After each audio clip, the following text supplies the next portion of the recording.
பவித்ரா வனக்கு 3வது நாளாக மீட்பு பணி என்பது வயநாட்டில் நிலச்சரிவால் பாதிக்கப்பட்ட பகுதியில் மீட்பு பணி தீவிரமாக நடைபெற்று வருகிறது. தேசிய பேரிடர் மீட்பு படை, அதோடு தீயணைப்பு துறையினர், முப்படை வீரர்களும் இணைந்து இந்த மீட்பு பணி தீவிரமாக மேற்கொண்டு வருகிறார்கள். தற்போது மீட்பு படையினர் அங்கு இருக்கக்கூடிய நிலவரங்களை பொறுத்தமட்டில் தற்போது வரையிலும் இந்த உயிர் பலி என்பது 291 உயர்ந்திருக்கிறது. இன்னும் 250க்கும் மேற்பட்டவர்கள் காணவில்லை. அவர்களை தேடக்கூடிய பணிதான் மும்முரமாக நடைபெற்று வருகின்றது. குறிப்பாக இந்த பாலங்கள் துண்டிக்கப்பட்ட பகுதியில் தற்காலிக பாலம் அமைக்கப்பட்டு அங்கு கனரக வாகனங்கள் எல்லாம் களமிறக்கப்பட்டு மீட்பு பணியை தீவிரமாக மேற்கொண்டு வருகிறார்கள். மீட்பு படையினரை பொறுத்தவரையில் தற்போது அந்த தொடக்க புள்ளி, நிலச்சரிவு ஏற்பட்ட அந்த தொடக்க புள்ளியை அவர்கள் அடைந்திருக்கிறார்கள். அதாவது இந்த தொடக்க புள்ளி என்பது அந்த பகுதியில் 5 கிலோமீட்டர், முண்டக்கை பகுதியிலிருந்து 5 கிலோமீட்டர் தொலைவில் தான் இந்த நிலச்சரிவு என்பது தொடங்கியிருக்கிறது. அந்த பகுதியை தான் தற்போது மீட்பு படையினர் அடைந்திருக்கிறார்கள். அதிலும் குறிப்பாக 291 உடல்கள் மீட்கப்பட்டிருக்கின்றன. அந்த உடல்கள் வைக்கப்பட்டு அந்த உடல்கள் அடையாளம் காணக்கூடிய பணி ஒருபுறம் நடைபெற்று வந்தாலும் கூட இன்னும் 3வது நாளாக இருக்கக்கூடிய காரணத்தால் உயிரிழப்பு என்பது இன்னும் அதிகரிக்கலாம். 250 பேர் வரை தற்போது வரை காணவில்லை என்ற காரணத்தால் 3 நாட்களாக அவர்கள் மண்ணில் புதையுண்டு இருக்கலாம், அல்லது வீட்டில் ஏதேனும் அடைக்கப்பட்டிருக்கலாம், வெளியில் வர முடியாமல் சிக்கி தவித்திருக்கலாம் உள்ளிட்ட பல்வேறு இடர்பாடு இருக்கக்கூடிய காரணத்தால் 3 நாட்களை கடந்திருக்கக்கூடிய சூழ்நிலையில் மண்ணில் புதையுண்டவர்கள் அல்லது இடிபாடுகள் சிக்கி இருப்பவர்கள் உயிருடன் இருப்பதற்கான வாய்ப்பு மிக மிக குறைவு என்ற அதிர்ச்சி தகவலின் அடிப்படையில் இந்த உயிரிழப்பு என்பது இன்னும் அதிகரிக்க வாய்ப்பு இருப்பதாக கூறப்படுகிறது. இந்த நிமிடம் வரை 291 பேர் பலியாகி இருக்கிறார்கள். மேற்கொண்டு 250க்கும் மேற்பட்டவர்கள் காணவில்லை. அவர்களை தேடக்கூடிய பணியும் மீட்கக்கூடிய பணியும் தான் தற்போது தீவிரமாக நடைபெற்று வருகிறது.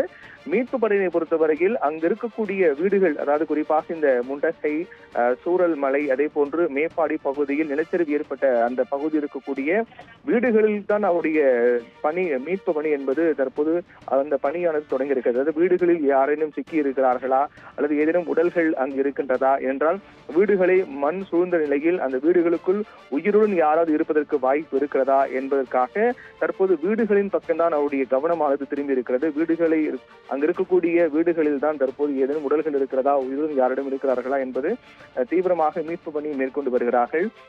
மேலும் நேற்று தினத்தில் அந்த உயிரிழப்பை பொறுத்தவரை 291 இருக்கக்கூடிய நிலையில் அதில் சில தமிழர்கள் கிட்டத்தட்ட ஒரு 9க்கும் மேற்பட்ட தமிழர்கள் பலியாக இருக்கிறார்கள் என்று நேற்று தினத்தெல்லாம் அறிவிக்கப்பட்டது.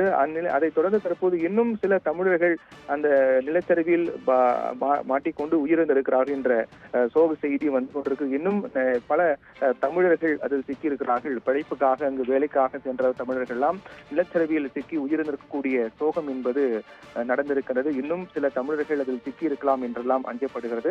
தொடர்ந்து மீட்பு பணிகள் நடைபெற்று வரக்கூடிய நிலையில் அதனுடைய இதன் முடிவாக ஒட்டுமொத்தமாக இந்த மீட்பு பணிகள் முடிந்த பிறகுதான் எத்தனை சடலங்கள் மீட்கப்பட்டிருக்கின்றன, இன்னும் எத்தனை பேரை காணவில்லை உள்ளிட்ட தகவல் எல்லாம் தெரியவரும்.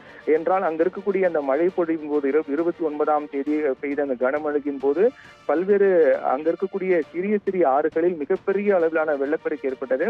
அதில் அடித்து செல்லப்பட்டு கிட்டத்தட்ட 20 கிலோமீட்டருக்கு அப்பால் கூட பல சடலங்கள் எல்லாம் கண்டெடுக்கப்பட்டது. அந்த பணியும் தற்போது தீவிரமாக நடைபெற்று வருகிறது. இந்த நேரத்தில் மழையின் அளவு சற்று குறைந்திருக்கக்கூடிய காரணத்தால் தற்காலிக பாலங்களாம் அமைக்கப்பட்டு மீட்பு பணி என்பது மிக தீவிரமாக நடைபெற்று வருகிறது. முப்படையினர், அதே போன்று தேசிய மீட்பு படையினர், மீட்பு தீயணைப்பு துறையினர் உள்ளிட்ட அனைத்து மீட்பு படையினரும் அங்கு குவிக்கப்பட்டு மீட்பு பணி தீவிரமாக மேற்கொண்டு வருகிறார்கள். மறுபுறம் கேரள முதலமைச்சர் பினராயி விஜயன் தலைமையில் அனைத்து கட்சி கூட்டம் நடைபெற்றது. அந்த கூட்டத்தில் பல முக்கிய முடிவுகள் எல்லாம் மேற்கொண்டு இந்த மீட்பு பணிகள் தொடர்பாகவும் நிவாரண பணிகள் தொடர்பாகவும் எடுக்கப்பட வேண்டிய முக்கிய முடிவுகள் குறித்து ஆலோசனை மேற்கொள்ளப்பட்டது. இந்நிலையில் தோண்ட சடலங்கள் என்ற அதிர்ச்சிகரமான செய்தியின் அடிப்படையில் 291 பேருக்கு மேல் பலியாகி இருக்கிறார்கள். இன்னும் 250 பேரை காணவில்லை. 3 நாட்கள் கடந்த காலத்தால் 250 பேர் காணவில்லை என்ற அடிப்படையில் உயிர் பலி என்பது இன்னும் அதிகரிக்கலாம் என்ற அதிர்ச்சி தகவல் தான் வெளியாகி இருக்கிறது. பவித்ரா.